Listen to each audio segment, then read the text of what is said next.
அக்கா அக்கா, இவரு தான் ஃபேமஸ் லாயர் காத்தவராயன். வணக்கம் மேடம். நந்தா என்கிட்ட எல்லா விஷயத்தையும் சொன்னாரு. பல சட்ட நுணுக்கங்களை எல்லாம் ஆராய்ஞ்சு பார்க்கும்போது எனக்கு என்னமோ நந்தா சொல்றபடிதான் செஞ்சாதான் உங்க எல்லாருக்கும் நல்லதுன்னு நான் நினைக்கிறேன். ஏன்னா அவர் சொல்றபடி செய்யறதுதான் உங்களுக்கும் பாதுகாப்பு, அவருக்கும் பாதுகாப்பு.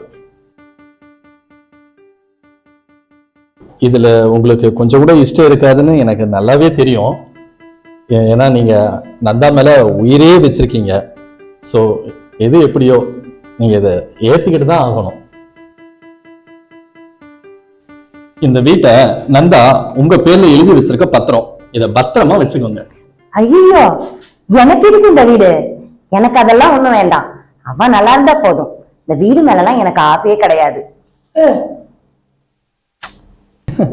நந்தா அதையும் கூட சொன்னாரு, எங்க அக்காக்கு இதெல்லாம் பிடிக்காதுன்னு. இருந்தாலும் நந்தாவுக்காகவும் அவருடைய பாதுகாப்புக்காகவும் இதை நீங்க ஏத்துக்கிட்டு தான் ஆகணும். அக்கா வேணான்னு சொல்லாதீங்கக்கா, வாங்கிக்கோங்கக்கா. தெரிவிச்சுமே, வாங்கிக்கோ வாங்கிக்கோ. வீடு உன் பேர் மேல இருக்கிறது தான் மாப்பிள்ளைக்கு பாதுகாப்பு. அப்படிதான மாப்பிள்ள? ஆமா மாமா.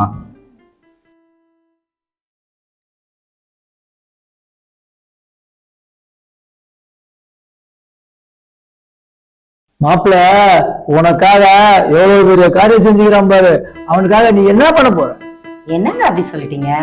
என் தம்பிக்காக நான் என்ன வேணாலும் பண்ணுவேன். நீ ஒண்ணும் செய்ய வேணாம்.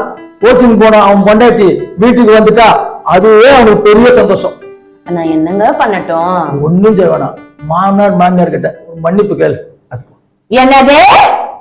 மாப்பிள்ள நீ வைக்கல அனுப்பிச்சிட்டு வா, நம்ம நல்ல வீட்டுக்கு போ. சரி மாமா. சார் வாங்க சார்.